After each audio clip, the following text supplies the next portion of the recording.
যুবকটা দেখি না ইহুদি ছেলেটা আমার জুতার সেবা করতো, সে কই?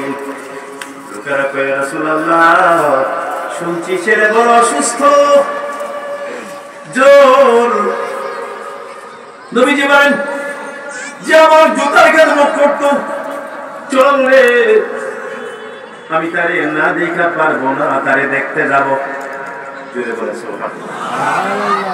فجاء محمد رسول الله صلى الله عليه وسلم مع صديقه আবু বকর সিদ্দিক রাদিয়াল্লাহু আনহু নিয়ে রওনা দিলেন। লোকেরা খবর দিল, ইহুদি ছেলের বাপ, আল্লাহর রাসূল তোমার ছেলেরে দেখতে আসতেছে, সুন্দর করে চেয়ার বসিয়ে রাখছে।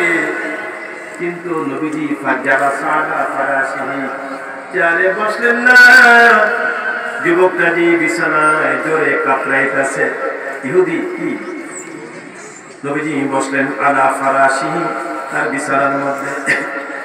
হঠাৎ করে নবীজি বলেন, যুবক রে, বলো লা ইলাহা ইল্লাল্লাহ মুহাম্মাদুর রাসূল। যুবক তার বাবার দিকে চায়, আরেকবার নবীজির দিকে চায়। নবীজি বলেন, হে যুবক, তাড়াতাড়ি তাওহীদের কলমা পড়। আপনারা আল্লাহু আকবার বলেন।